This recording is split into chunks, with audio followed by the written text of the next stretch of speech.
Susan itu kalau di dunia digital dari menarik ke belakang ke seiring sejalan dengan kerjaan di dunia media. Oke. Nggak apa-apa mau bersastra tutur dengan live kayak gitu, perform ya, main gitar, banyak sekali ya. Dan ketika di bawahnya itu yang sangat banyak itu tidak diekspos, orang nggak tahu, lama-lama itu kan hilang. Oke.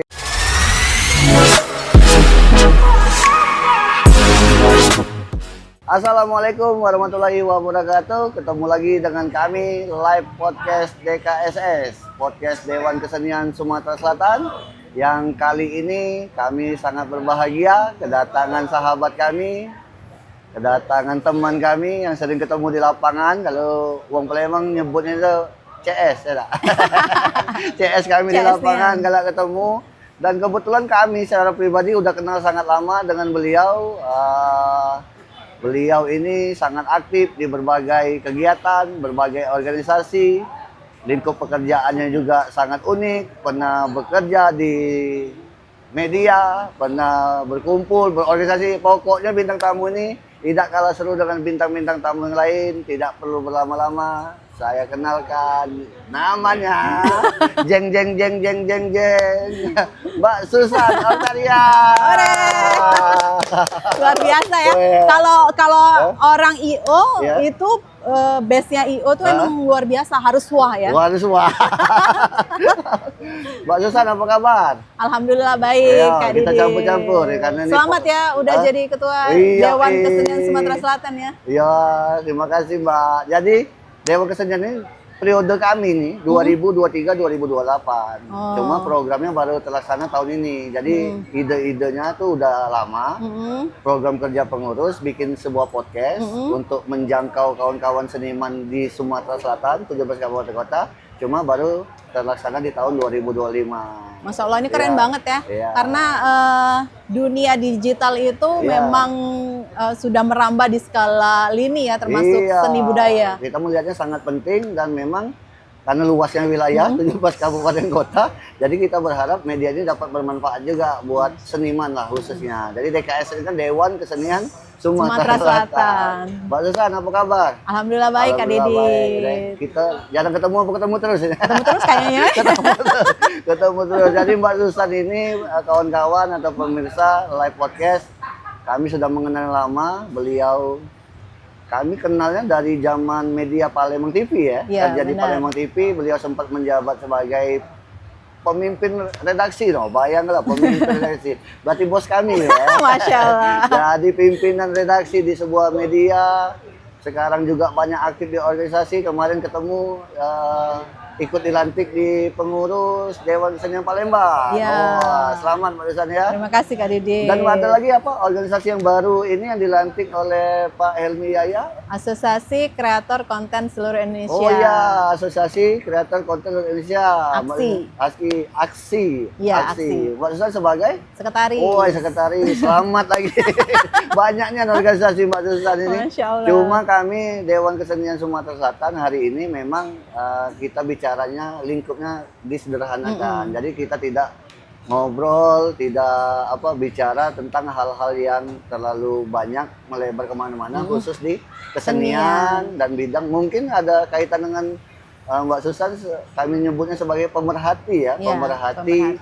Kalau di media sosial netizen kan ada seniman, ada penyelenggara, ada masyarakat, netizennya. Ini mungkin lebih lengkapnya kami sebut Mbak Susan sebagai pemerhati dan dengan latar belakang media, konten kreator. Ini sengaja kami undang untuk datang ke sini, butuh semacam nantinya semacam mungkin bisa jadi insight, masukan bagaimana pandangan-pandangan orang di luar seniman.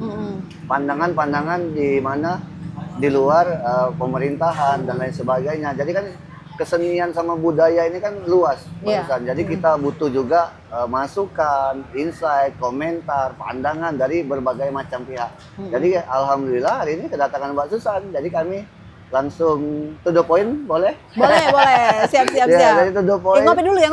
Ngopi dulu. Oh iya. Masya Allah, boleh. Karena udah lihat nih enak banget nih. Ini kopi Sumsel. Kopi Sumsel ya. Kopi Sumsel. Ini produk kita es kopi. Es kopi ya, kopi. enak banget ini. Iya, iya. Masya Allah. Sponsor. Sponsor ya, Iya. dari Gans Cafe ya. Iya, iya. Nah, sponsor Gas Cafe. Pak Susan, mungkin boleh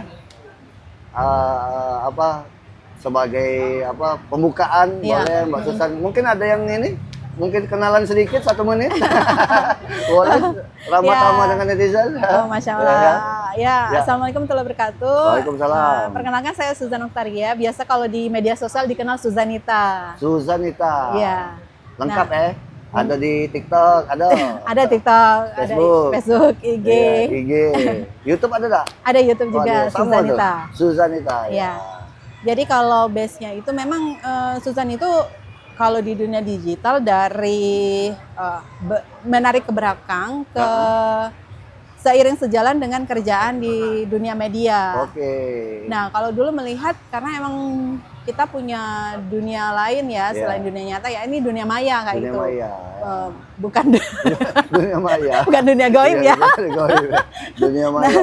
Jadi karena melihat itu dan suka menulis, Nah, suka Nah. menulis. suka nulis akhirnya berekspresi dengan membangun blog sendiri. Oke. Blognya itu namanya suzanita.com. Oke. Itu sharing tentang traveling, Oke. seni budaya Oke. kayak gitu. Jadi tiap kemana-mana itu pasti sharing cerita di situ, termasuk salah satunya mempromosikan Sumatera Selatan. Oh, mempromosikan Sumatera Selatan. Ya, jadi sejak 2016 aktif membantu Dinas Kebudayaan Pariwisata Sumatera Selatan untuk mempromosikan Sumatera Selatan secara aktif ya kayak gitu. Siap. Jadi kita terpanggil lah ya kayak Oke. gitu, kayak Dharma Bakti kepada Bumi Pertiwi.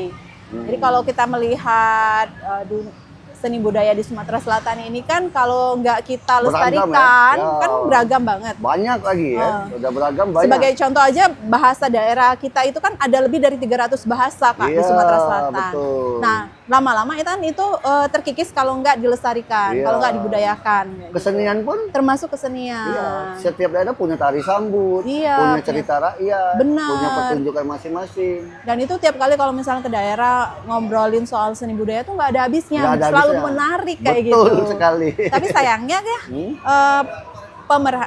pelestarinya, Ah. insan yang berseni budaya itu makin lama tuh yang generasi muda tuh makin terkikis kayak gitu Oke. kan. Hanya tuh yang kita lihat tuh yang level-level yang Senior-senior, orang-orang tua senior kayak gitu, maestro-maestro. Kenapa kalau nggak kayak kalau kalau dibeginikan terus kayak gini, kalau nggak ada yang melestarikannya, Iya.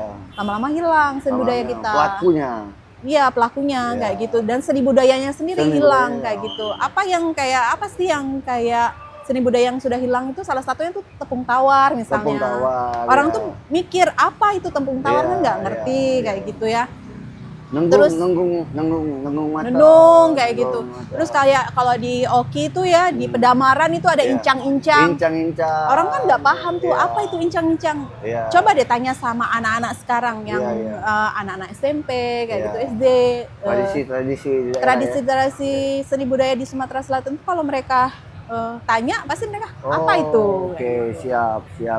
Jadi Mbak Susan sudah banyak melihat potensi keberagaman seni budaya di provinsi ini sepertinya perlu ini ya dilestarikan. Poinnya tadi ya yang Mbak Susan lihat mungkin pelakunya perlu dipikirkan bagaimana regenerasinya dari pelaku yang dari orang tua turun temurun sehingga kesenian ini tetap berlanjut, tetap eksis ya. Itu luar biasa. Kalau selama Mbak Susan mempromosikan seni budaya ini mungkin lebih banyak di ibu kota di Palembang atau memang mobile Mbak Susan banyak keliling-keliling daerah juga melihat keliling-keliling Iya, juga ya oh, kayak keliling gitu juga ya. ya. Kayak di Pali itu kan ada tari ya. Oh iya. Nah, tari lading. Tari lading. Nuja. Kalau Bener, Palembang, ya. itu benar-benar luar biasa loh. Kalau Oh, kita iya, bener. melihat ya tari lading itu ya, itu dipergunakan sejak zaman melawan Belanda. Iya, Digunakan benar-benar untuk menyerang secara Iya. ini ya, digunakan tari itu ya dipertontonkan, terus Iya. tiba-tiba si penari ini akan Iya. mendekati entah jenderalnya Iya. kayak gitu, prajuritnya. Habis itu menusuklah si Menusuk, iya. Berarti menyerang. dari karya seni aja sudah menarik ya. Menarik. Belum lagi di latar belakangnya cerita dan Cerita. sejarahnya ya kan. Jadi Nah, seperti itu. kalau Susan melihat Hmm. apa kelemahan kita itu di storytelling. Oh, kelemahannya di storytelling. Iya. Oke. Padahal ada kisah di balik dari setiap seni budaya kita. Iya, ada cerita yang menarik. Ada cerita menarik, asal-usulnya. Sejarah kenapa ini dibuat cerita seperti itu kayak gitu kan. Iya, sastra tutur kita itu sangat luar biasa. Ya, asal tutur, betul. Jadi ada storytelling yang memang harus dikuatkan kembali. Harus dikuatkan kembali. Untuk mendukung kesenian yang ditampilkan. Iya. Jadi ketika kita bercerita kepada generasi sekarang, kenapa kita harus melestarikannya? Itu mereka akan mulai mencintai. Oke. Kalau nggak kenal kan nggak sayang, kayak gitu. Gimana orang sayang kalau dia nggak kenal? Nggak tahu, nggak paham kayak gitu kan? Betul. Selain di kemarin tuh, ini luar biasa ya Mbak Susan ini tahu juga dengan tradisi incang-incang di Oki, dengan kesenian dari Pali tadi ya, tari lading tadi itu luar biasa. Mungkin langsung ke ini aja Mbak, mungkin bisa nggak kita dibantu menurut Mbak Susan selain SDM-nya perlu ada regenerasi tadi, yang kedua penguatan storytelling dari sebuah pertunjukan kesenian. Mungkin Mbak Susan bisa eksplor lagi lah sepandangan Mbak Susan sebagai mungkin latar belakang sebagai konten kreator lah ya. Konten kreator melihat perkembangan seni budaya yang di Sumatera Selatan ini, mungkin Mbak Susan bisa share atau bisa berbagi informasi. Mungkin banyak yang tidak didengar oleh pemerintah, tidak didengar oleh lembaga budaya, atau mungkin tidak banyak didengar oleh seniman itu sendiri.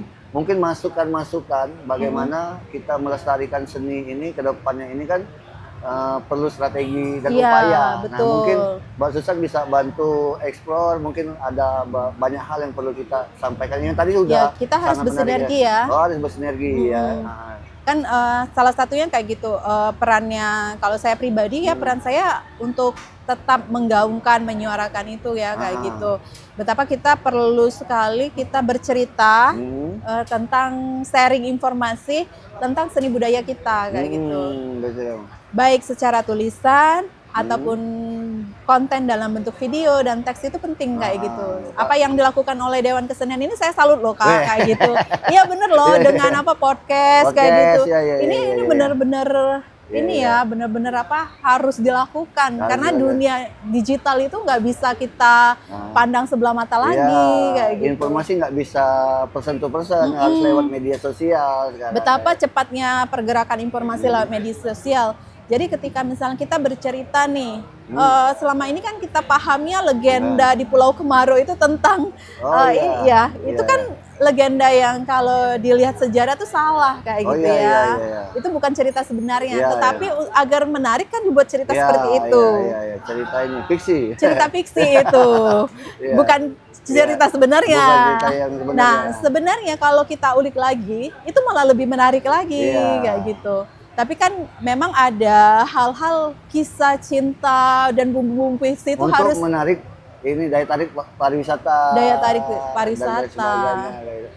Kalau Mbak Susan sendiri ininya lebih banyak kemana produk konten creator itu kan banyak macam kan.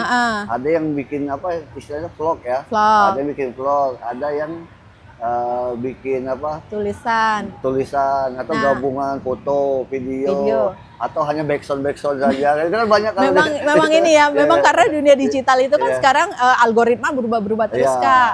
Jadi kita harus paham ya kayak gitu. Oh, ada kalanya kita share foto, ada kalanya kita share video. Tetapi memang ketika zaman sekarang video itu lebih menarik kayak gitu. Oh, video lebih menarik. Lebih menarik. Kenapa? Karena tingkat minat baca di Sumatera Selatan ini masih rendah kalau aku bilang. Nggak hanya di Sumatera Selatan sih, di Indonesia ya kayak gitu. Jadi orang akan lebih senang melihat video daripada Iya. caption yang panjang kayak Iya, gitu. iya, iya. Padahal di caption itulah yang informasi penting. Ataupun ketika sekarang orang udah jarang ya baca blog kayak gitu ya, baca website kayak gitu. Kecuali itu benar-benar menarik. Oh, berarti media sosial juga ada perubahan-perubahan pola Ada ya? perubahan-perubahan pola. Yang mana yang disenengin orang, atau foto, atau vlog, atau video, seperti itu ya? Kalau dulu Susan kan sering-sering sharing foto ya kayak Iya, gitu. dulu kan sering foto. Dan akhirnya bergeser ke sekarang ke video. Oh, sekarang kayak ke gitu. video, eranya sekarang ya video. Mungkin Mbak Susan bisa bantu motivasi teman-teman seniman ya. Mungkin aku kepikiran seperti ini. Kalau Mbak Susan kan sudah menjadi konten kreator nih, udah mungkin sehari-hari atau mungkin dominan kehidupannya banyak diisi dengan konten kreator atau konten-konten terhadap seni budaya. Nah, ini bisa nggak Mbak Susan berbagi pengalaman atau berbagi tips dengan teman-teman seniman? Kan teman-teman seniman kan kadang Ya, dia pengen juga tuh bikin konten yang bagus, dia bikin sendiri. Jadi ada sanggar, ada perorangan, mungkin Mbak Susan bisa bantu ini ya. Jadi kalau sekarang tuh kalau misal kita ambil contoh TikTok ya, TikTok itu sekarang lagi fokus ke live. Oke. Jadi kenapa kayak konten live-nya di Ampera itu naik banget? Karena TikTok memang lagi boost ke konten live, perform live kayak gitu. Jadi kalau misalnya seniman, nggak apa-apa mau bersastra tutur dengan live kayak gitu, perform ya, main gitar live kayak gitu, baca puisi, nggak apa-apa kayak gitu. Karena kita share aja konten kita kayak berarti gitu. Sekarang eranya kan live. Eranya live. Ketika live itu kan bisa dipotong-potong kan jadi videonya. Betul. Kita bisa ambil potong terus kita share ulang kayak gitu. Iya. Nah, alangkah baiknya memang hal ini kita lakukan aja sih walaupun nggak punya peralatan yang mahal nih kayak sekarang kan ada kamera-kamera canggih ya. Nggak perlu nih pakai handphone aja. Pakai handphone aja udah bisa. HP sekarang tuh udah keren-keren loh kayak itu. HP walaupun yang harganya 3 juta kameranya sudah bagus. Udah bagus, sudah bisa menghasilkan produk yang keren ya. Tapi kan butuh mungkin mau nggak mau teman-teman seniman ataupun teman-teman komunitas seni budaya ini tetap harus belajar juga. Belajar juga bagaimana membuat konten yang baik, membuat produk dari hasil videonya. Walaupun sudah didukung dengan teknologi. Ya, handphone dan aplikasi editing yang sudah ada di gadgetnya masing-masing ya. Ya, kayak misalnya jadi kayak ketika di platform TikTok dengan live itu bisa dapat penghasilan. Kayak kemarin ketika kita diskusi ya dengan TikToker yang di Ampera itu, mereka ada yang bisa dapat penghasilan 3 juta per hari. Wih, banyak juga 3 juta per hari. 2 jam loh. Live-nya 2 jam dapat 3 juta. 3 juta per hari ya. Kalau sebulan? Ya, ibaratnya walaupun itu rezeki macan ya kayak gitu ya. Ada beruntung-beruntungnya. Tapi kan itu penghasilan kayak gitu. Ya. Berarti teman-teman seniman ini sudah bisa, bukan hanya dia berkesenian sama berkarya aja ya, mereka sudah bisa ditambah dengan ilmu konten kreator, bisa mempelajari teknologi. Ya kayak Pak Firazwar ya, dengan konten dia Waanangku itu kan luar biasa ya. Beliau itu dia lagu-lagunya dia tampilkan di YouTube banyak itu. Dan itu akhirnya memberikan penghasilan. Jadi kan kebanyakan nih permasalahan di seniman ini kan adalah mereka kan karena idealis akhirnya susah kayak gitu untuk dalam artian kesulitan dalam hal ekonomi kayak gitu kan. Benar. Nah, memang dengan era digital ya kita mau tidak mau kita harus ikut kayak gitu. Atau minimal seniman itu kerjasama ya sama konten kreator ya. Sambil dia belajar di awal-awal dia kerjasama. Jadi kayak di TikTok itu ada yang live nari kayak gitu, ada yang live-nya lagu nyanyi kayak gitu, ada yang live-nya baca puisi ada kayak gitu. Jadi tergantung ya kayak gitu, tergantung dianya mau apa kayak gitu, keahliannya apa kayak gitu. Zaman kami pernah kemarin di Dewan Seni Palembang itu Wak Dola live pantomim. Jadi live pantomim pakai handphone kayak zaman dulu. Oke, Pak Susan, mungkin berkaitan dengan tadi, mungkin lanjut ke ini ya. Berarti seniman ini selain dia butuh karya yang bagus, dia juga kan harus berkreasi mempunyai skill ya. Skill Untuk membantu ini. Mungkin ada saran lain atau seperti ini pertanyaannya. Kami ingin melihat Mbak Susan memberikan pandangan menurut Mbak Susan kesenian di Sumatera Selatan atau di Palembang mewakili ibu kota provinsi Sumatera Selatan seperti apa Mbak Susan melihat sebagai konten kreator itu? Apakah sudah iklimnya sudah bagus, promosinya sudah bagus, atau memang kalau kita persentasekan mungkin masih banyak kesenian-kesenian yang belum terblow up ke masyarakat? Atau Mbak Susan bisa sekaligus merekomendasikan ada usulan atau tidak bagaimana kedepannya kesenian ini di Palembang ataupun di Sumatera Selatan? Kalau saya melihat seni budaya di Sumatera Selatan ini dan Palembang khususnya ya, belum terekspos secara maksimal. Belum ya? Belum. Ibaratnya itu tuh kayak gunung es yang ada munculnya tuh sedikit aja, padahal di bawah tuh sangat banyak sekali. Sangat banyak sekali ya. Dan ketika di bawahnya itu yang sangat banyak itu tidak diekspos, orang nggak tahu, lama-lama itu kan hilang. Oke, sayang Kayak gitu. Padahal bagus-bagus. Bagus-bagus. Oke. Kita contoh aja ya, ambil contoh wayang Palembang kayak gitu. Ya. Betapa wayang Palembang itu yang melakukannya itu sekarang dikit. Iya, gitu. sedikit. Nah, Dul Muluk, wayang Palembang ya. Iya, kita punya banyak sekali kayak gitu. Tanjidor kayak gitu. Ya, banyak sekali ya kesenian-kesenian. Berarti Mbak Susan melihat itu sebenarnya potensinya banyak, yang terblow up-nya masih sedikit. Iya. Orang masih mengenal cuma tari gending Sriwijaya, iya, tarian betul. lain belum. Tari sambutnya tari tanggai gitu kan. Padahal ada tarian lain kayak gitu. Kalau kita ngeliat lagi mundur-mundur ke belakang kayak gitu ya, kita punya Ratu Sinuhun dengan kitab Simbur Cahayanya yang dipakai sampai kemerdekaan Republik Indonesia ya, Belanda pakai loh kayak gitu. Betapa itu sangat kuat kayak gitu seni budaya Palembang dan hukum-hukumnya kayak gitu ya. Jadi ketika kita tidak melestarikan itu akan hilang kayak gitu. Hilang ya. Jadi kalau nggak kita siapa lagi kan kayak gitu. Nah, caranya bagaimana ya, memang untuk terus melestarikan kita harus berisik ya. Ibaratnya berisik lah. Kita harus ribut terus, ngomongin terus kayak gitu. Kita harus tampilkan terus, karena dengan cara itulah itu akan terekspos kayak gitu. Nggak perlu dengan membuat event besar-besar kayak gitu ya. Kayak kemarin ketika ada tari sedunia, tari Pelimbangan, itu kan bagus, dengan hal-hal kecil itu bagus kayak gitu. Orang kan sampai belajar ya, apa sih tari Pelimbangan? Oh, ternyata ada makna sejarahnya kayak gitu. Di balik itu kayak itu ternyata itu untuk tari melepas lajang. Iya, banyak sekali. Ya. Banyak sekali kayak gitu. Tradisi seni budaya. Kalau ini nggak habis-habis. Besok pagi kita selesai. Oke, terima kasih Mbak Susan. Memang banyak sekali yang perlu kita bahas, tapi ada sedikit kesimpulan yang bisa kita dapat bahwa kesenian itu dengan keberagaman yang sangat banyak, potensinya sangat luas. Bagaimana sekarang eranya sudah berubah, era digital, era teknologi, media sosial, termasuk produk konten kreator juga merupakan karya seni juga. Kalau kami melihat ini, bagaimana mungkin kata kuncinya kita akan melestarikan kesenian ini lewat kolaborasi.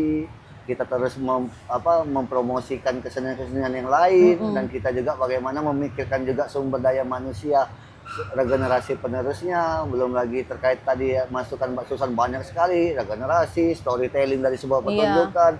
Kita berkolaborasi dan kita mengangkat kesenian-kesenian yang ada di Sumatera Selatan ini sangat luas dan tidak akan ada habisnya kalau kita bahas satu persatu.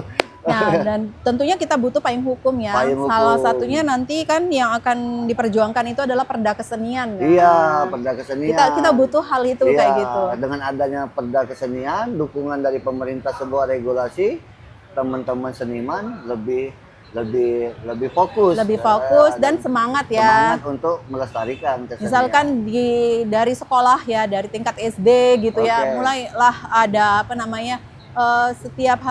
mungkin setiap pekan dikenalkan satu tari baru, seni budaya baru, salah tuturnya dikenalkan kayak gitu. Nggak hanya muatan lokalnya itu bahasa Palembang.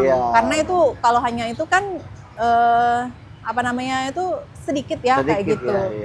Jadi karena ada banyak hal lain kayak gitu. Kita lihat aja permainan-permainan tradisional yang sekarang sudah hilang. Hilang permainan tradisional, caingkling, enggrang dan sebagainya. Iya. Waduh. Udah habis ya Kak? Nggak habis. Oke lah Mbak Susan, karena waktunya terbatas. Kita mengucapkan terima kasih sudah hadir. Masukannya, insight-nya, pengalamannya, pandangannya Mbak Susan mungkin ini menjadi apa? Inspirasi juga banyak orang yang melihat podcast kita nanti, mungkin antara seniman juga bisa menjadi inspirasi bahwa kedepannya seniman juga perlu bikin produk konten kreator yang menarik. Mungkin sebelum ditutup Mbak Susan mungkin ada closing statement atau harapan atau ada insight tambahan atau pandangan atau semangat, saran, gagasan apapun itu terhadap kemajuan kesenian Sumatera Selatan, boleh Mbak Susan kasih closing statement. Mungkin harapannya ya. Harapannya boleh. Nanti panjang lagi. Harapannya ya. Harapannya semoga seni budaya di Sumatera Selatan itu semakin eksis ya kayak gitu. Dan kolaborasi Pentahelix itu berjalan dengan maksimal karena seni budaya itu tidak bisa dilakukan oleh hanya seniman saja, tapi juga komunitas di sana, ada media, ada pemerintah juga kayak gitu. Dan ada yang pastinya niat niat kita untuk terus melestarikan itu Kak. Wih, mantap. Kesenian harus tetap eksis, selalu kolaborasi semua pihak. Yang penting niatnya kita, tujuan akhirnya membanggakan Sumatera Selatan. Terima kasih Mbak Susan kunjungannya. Sampai ketemu di episode selanjutnya. Demikian podcast kami dengan Mbak Susan Octaria membahas tentang kesenian, baik dari segi konten kreator dan media-media digital, dan harapan-harapan beliau ke depan semakin baik keseniannya dan semakin maju kesenian yang ada di Sumatera Selatan. Kami tutup. Assalamualaikum warahmatullahi wabarakatuh. Waalaikumsalam warahmatullahi wabarakatuh. Terima kasih. Terima kasih.